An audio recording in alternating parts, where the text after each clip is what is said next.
Mr. Kazoukas and Ms. Newman, I'll focus my attention on you at first. You both come from academic backgrounds. You both have a lot of experience with this. And I understand the role of the trustees is to kind of bring a different perspective to something which is otherwise kind of within the club, if you will. Now, for example, I understand that there's a controversy where the Social Security actuaries presume that replacement rate will be about 2 kids per family. CBO claims 1.75, and there's others that say it's actually closer to 1.65. And then we have the other influence of continued immigration, which kind of offsets. Now, that's going to make a huge difference. So can you describe your approach as to you're coming into a group which kind of has a set perspective, and yet credible outside sources say maybe that perspective should be challenged. They may be right, maybe not. How would you handle that? Ms. Newman. That's a good question. Thank you, Senator. And I appreciate your leadership on raising the visibility of issues and challenges facing Social Security, because I do think these are very important issues.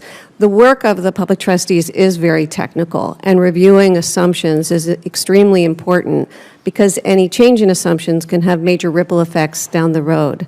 I think the role of the public trustee is to bring a fresh set of eyes to the decisions that have been made, to bring in experts from outside to be... Now, I like what you're saying, but everybody wants to be liked. And as soon as you begin challenging assumptions of folks who have kind of settled on those assumptions, there's always a sense of perhaps being ostracized, et cetera. And so I guess what I'm asking you, are y'all willing to at least challenge those assumptions, understanding you might be the fly in the ointment? Well, I like to think of myself as a straight shooter, and I understand that people might disagree, but I would certainly be comfortable raising questions and doing my best to, if there's conflict, there's conflict. But I'm not going to shy away from raising questions and confronting assumptions if I think they're wrong. Mr. Kazoukas? I don't think I could have said it any better myself. I agree wholeheartedly with that, and I also add that my experience has been that it's not necessary to always be perceived as a fly, that sometimes this is about people understanding that we're all working toward the same end, and I think that that's important in carrying out a duty like this.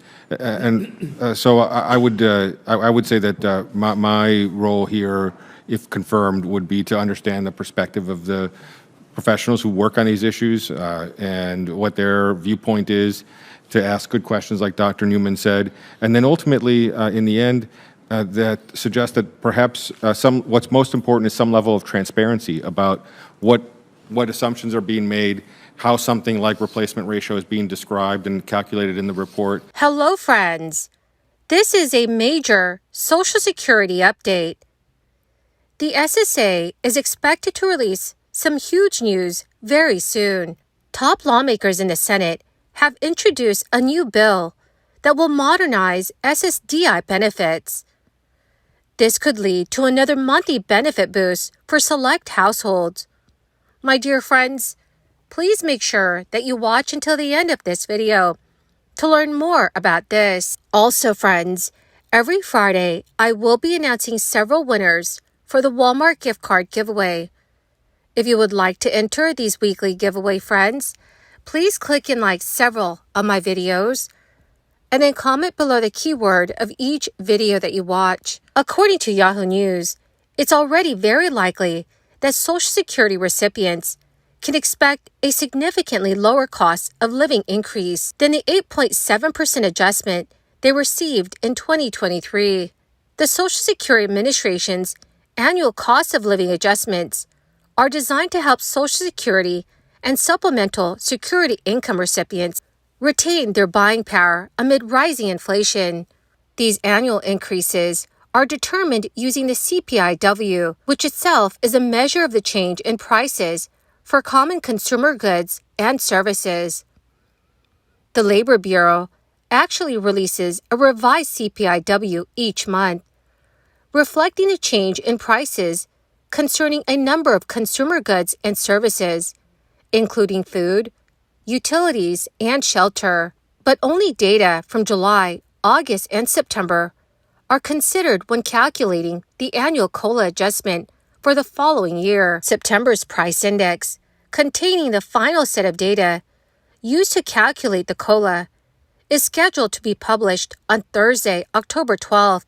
The Senior Citizens League says the COLA will be somewhere around 3.2%, but such an increase, while far lower than the 2023's increase of 8.7% or 2022's increase of 5.9%, would still be one of the largest in over a decade. Even still, the Senior Citizens League warns that a 3.2% increase would only add an extra $57 per month to the average recipient's benefit amount of $1,790 and would not be enough to sustain the cost of living for most beneficiaries.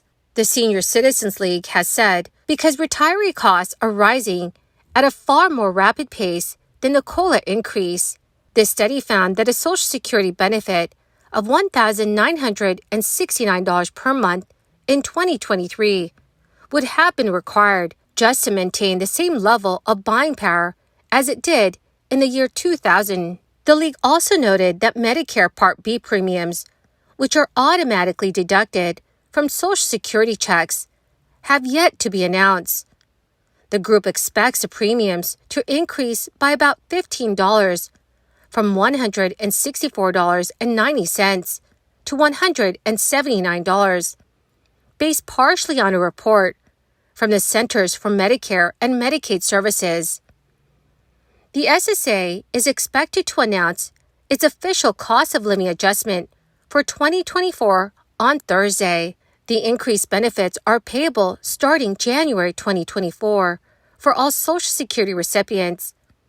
Those receiving SSI will see their first adjusted benefit near the end of December 2023. Democratic Senator Sherrod Brown and Bill Cassidy have recently introduced the Improving Employment Option Acts to make it easier for Americans with disabilities to apply for the Social Security Disability Program and cut waste in the program by improving vocational data and eligibility criteria. Senator Brown said, "For too long, residents of Ohio with disabilities have been at an unfair disadvantage because of the outdated economic data used by the Social Security Administration.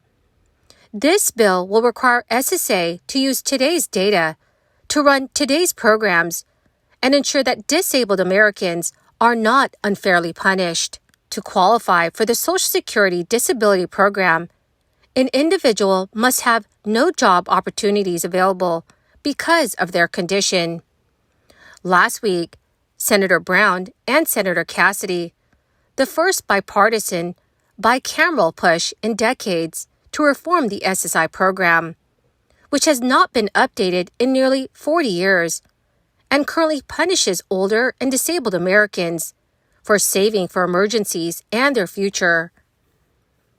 The Senators' bipartisan SSI Savings Penalty Elimination Act would update SSI's asset limits for the first time since the 1980s to ensure disabled and older Americans are able to prepare themselves for a financial emergency without putting the benefits they rely on to live at risk.